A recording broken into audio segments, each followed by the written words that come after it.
if you read the newspapers and if you watch the television sets or you're on your social media, you do get a picture of very dark times that we're living through. Democracy is under attack from outside, but I would say very much from inside, from the far right, for instance. And when you look at the longer term sort of structures and how they're evolving, it does give you a sense of less worry, if you like. It makes you feel less insecure.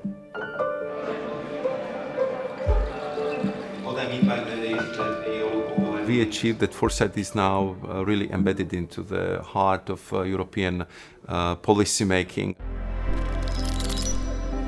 All that just proves that foresight is really very modern, anticipatory governing technique, and we see that more and more of prime ministers is using it for their I would say daily decision making.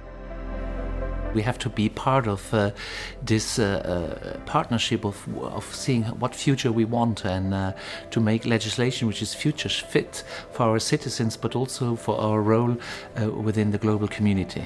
The Chinese government is. The movement of ideas, data, people and goods is ineluctable. And we have learned now that doesn't always mean that everybody wants to be like us, but that there are also authoritarian powers out there who have a very dark view of the world, and some of whom in fact see us as enemies. And I think that's something we have to learn to respond to. We see that the global powers are really encouraging policies that are protectionist. We must resist this temptation, because it is not good for us, it is not good for our welfare. There is a kind of techno-hegemony, battle going on between United States and China.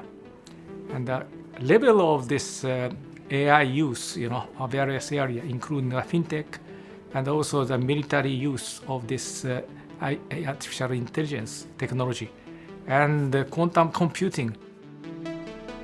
The European Union definitely needs to invest in its future. We need to think about how to invest and invest strategically, meaning what to prioritize and what is it that we cannot do without. We have a lot to offer. We have wonderful universities, we have brilliant, skilled people on this continent, and we're not starting from zero, so we should all use this and then keep up the space with others. We need to think about scale differently because we are in the midst of a global competition for technological dominance and for talent. Since we don't have capital, what else can we do to attract investments? What else can we do to keep the minds here and to make the manufacturing happen here?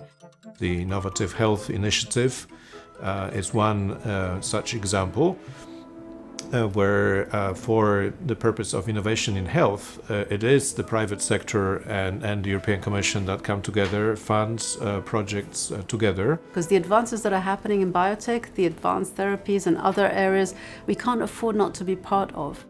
Invest in new technologies, the digital transition, and of course above all, climate. Invest in climate, which is of course existential, not only for us, but globally. To lead the Ukrainians. The current EU climate policy is much better than what we had previously 5 or 10 years ago. What we are lacking is long-term public support to make sure that each family, each company can invest in their own climate transition. We don't need a perfect technology used by 1% of the population. We need good technology to be used by 99% of the population. One option would be to say, let's have an EU long-term clean tech investment plan for 10 years, 2025, 1 year after the elections, until 2035. Every 1/10 of a degree, every 100th of a degree is worth fighting for because it's going to be better than the alternative. So it's not all or nothing. I think the internal cohesion of Europe with very ambitious climate policies, well-managed enlargement of the European Union, I think would be key to the success for the future. If we actually want to bring the debate about enlargement to the citizens, I think this could be a way to do. How will the European Union look like in 2030 or 2035? Or even better, how do you want it to look? I think Ukraine joining the European Union would be a massive contribution because it has so many assets. We also need to be very careful that in the end, a process like this does not undermine democracy or even the efforts that the EU is doing on foresight. And I believe that bringing people into participatory foresight exercises where we can collectively imagine the European Union, I think this could also be helpful for decision makers. It's interesting for me to hear from some of the foresighters who take a longer view, that they believe that our democracies are essentially quite strong structurally, and have more participation, have anticipatory democracy, have more citizens' assemblies, talk to younger people about democracy, engage with citizens in a more inclusive basis. And all of that give us the strength to stay resilient and to stay strong in the face of democratic backsliding.